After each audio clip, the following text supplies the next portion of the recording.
Well, there are plenty of new laws for renters and landlords in the state of California. Joining me to talk more about this is the real estate broker, Mr. Mark Powell. Mark, a friend of KUSI. Mark, thank you for coming in. Thanks for having me. I'm looking at, what, 6 new laws? Yes, 6 new laws. 5 of which appear to be heavily tilted towards the renter, starting with back in the day when we were all trying to get our first apartment, rent our first apartment, our credit history and even our police record, those were the indicators of whether or not you were going to get that place or not. Now you can no longer use? No, you can no longer use credit history. Well, how do you decide who's a good risk and who isn't? What's challenging for property owners to determine who they're going to rent to, the advice is when somebody gives a rental application, just take the first person who qualifies. You can't use their credit history, which is ironic because if you go to buy a car, they'll look at your credit history. If you want to get a loan, they look at your credit history. So you could get somebody in your property that has a FICO score of 500 that hasn't paid their bills in years, and that is not going to be a way to screen them out. It's a roll of the dice, Paul. Well, so this is in response to all the people who somehow or along their way got into some financial trouble, got a bad credit score, and could not. They didn't have enough money to buy a home, and they couldn't rent anything because they were always getting screened out in the application process. Correct? That's correct. So if you had a low credit score and you were competing against people with 700 and 800 credit scores, so you end up. What happens? You end up living in your car.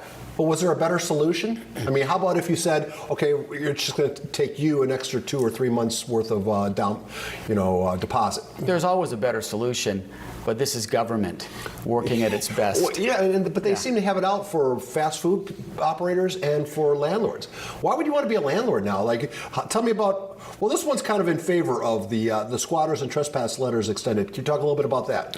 Sure. So, if a person is selling a property, let's say that I have a property and I know it's vacant, what I don't really want to do is put vacant on the multiple listing service because that attracts people to go into the property and squat. So what they do is they'll print up a fake lease, they'll sign the lease, they'll move in, the person comes in there and says, hey, what are you doing in my home? And they say, I live here now, I have a lease. They call the police.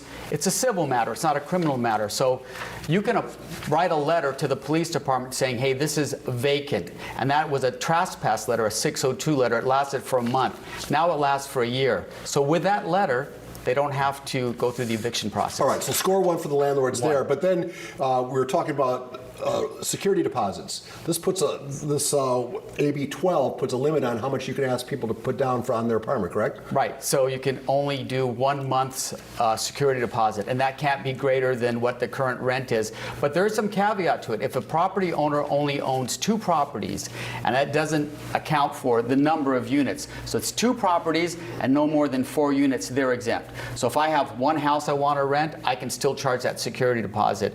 But if I have more than 2 homes, you can't do that. It's a number of properties that person owns. What if I own my place, I'm renting it, but now I decide, hey, you know what, I'm out, I want to cash out, this is where I'm going to live, I need my, at the end of your lease, you're leaving because I'm moving in.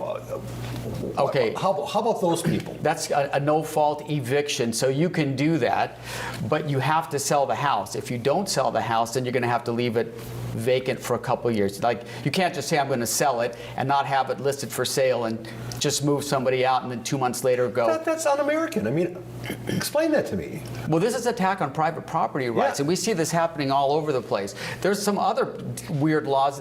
Landlords used to not allow people to charge their electric scooters in their units. So somebody have an electric scooter or electric bike because they said the batteries might catch on fire. So now they have to allow them to charge their scooters inside the unit unless they can provide them with another place, like a storage area with a plug. That was kind of weird because people couldn't have an electric bike in their unit. So all this progressive ideology has creeped into the real estate game.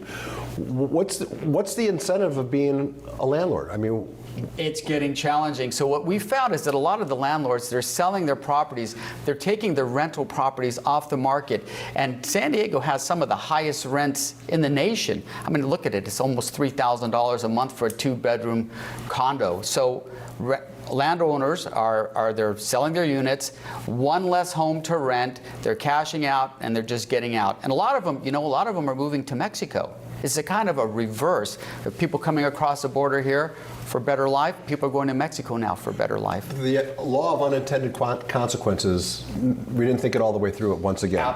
No, they didn't. All right. Mark, thank you for making Thanks for time for having me. KUSI.